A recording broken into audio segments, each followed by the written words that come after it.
اللہ اکبر. مہر دینا واجب ہے.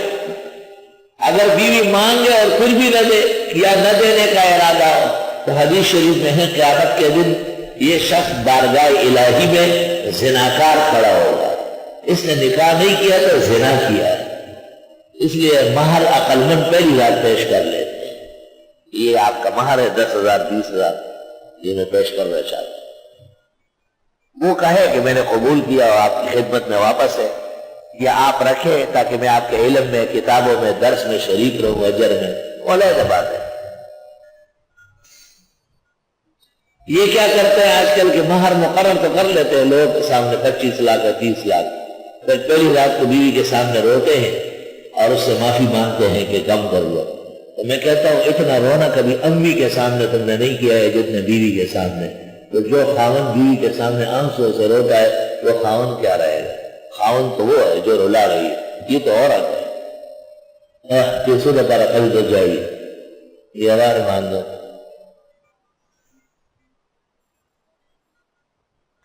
وَلَا تُؤْتُوا السُّفَهَاءَ أَمْوَالَكُمْ، دینا نہیں نہ تجربہ کاروں کو مال ان کا، الَّتِي جَعَلَ اللَّهُ لَكُمْ قِيَامًا، وہ کہ بنایا اللہ نے تم کو اس کا نگران.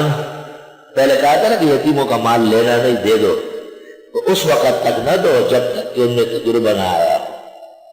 صفحاء صفی کی جمع ہے، مراد نہ تجربہ کار ہے.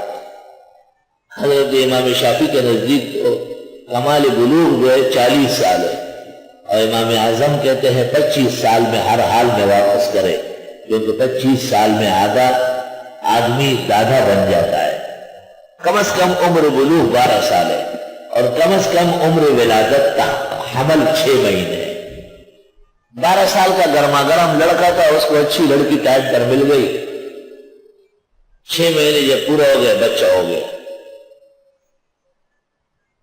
اور وہ بھی باپ کا بیٹا تھا، جب 12 سال کا ہوا تو اس کی بھی شادی ہوئی اس طرح گرما گرم خاندان میں. اب جب اس کی عمر 25 سال ہوئی تو اس کا بھی پتر ہوا ہے. اب نتیجہ یہ کہ وہ دادا بن گیا. نہ تو امام صاحب کہتے 25 سال میں تو دادا بنتا ہے، اب نہیں دیتے کب دو گے؟ مسئلہ تفصیل کے ساتھ فقہ میں. مت دو نا تجربہ کاروں کو مال اپنا، وہ جس کا خدا نے تم کو نگران بنایا. وارزقوہم فیہا، ان کو کھلاؤ پلاؤ اس میں سے.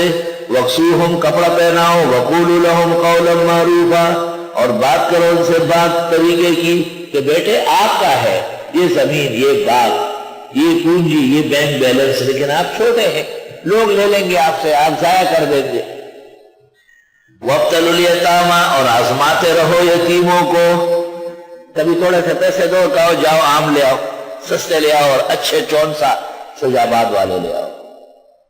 کبھی اس کو پیسے دے دو کہ چلو کوئی کپڑا خرید کے لاؤ، دیکھتے کیا کرتا ہے. کبھی اس کو منڈی بھیجو کہ آج قربانی کے لیے بکرا خریدنا ہے، تو نے لانا ہے. اب اس کو سوجھ بوجھ ہاں نہ یہ آ جائے. طالب علم غریب تو ان چیزوں کے تجربے کم رکھتے ہیں. اور ایک طالب علم کو میں نے کہا کہ جاؤ انار دانہ لے آؤ. 3 انار خرید کے لے آیا بڑے بڑے، اور مجھے کہا یہ انار ہے، اس میں دانے ہیں. وہ گھر میں نکلوائے، وہ انار بچہ. اور ایک کو میں نے کہا جاؤ ہوٹل سے دال لاؤ. تو وہ کافی دیر بعد آیا اور کاغذ کی تھیلی میں دال لایا خشک. میں نے کہا دا سری ہے، وہ بیچتے نہیں تھے، بڑی مشکل سے میں نے راضی کیا. اور میں نے کہا وہ تو پکا ہوا ہے، اس کو دال تھوڑی کہتے، اگے تو پیتی وہی پیتی، اور اب تک کہنا وہ پیتی پیتی وہ پیتی لگا رہا. میں خدا جرو کبھی وقوفا کچھی دال لے آیا. عشق میں دال ثابت کو کہتے ہیں، پکے ہوئے کو پیتی کہتے ہیں. عجائب و غرائب بھی. ابھی حال ہی میں خادم کو میں نے کہا کہ باہر موبائل رکھا ہوا ہے لے آؤ. کافی دیر لگی، اچانک دروازہ کھلا اور موبائل میں جو پولیس والے ہیں نا وہ افسر اندر آیا. السلام علیکم، آپ نے یاد کیا ہے؟ اصول ہے اندر سورہ مستبعد ذہن ہے ظالم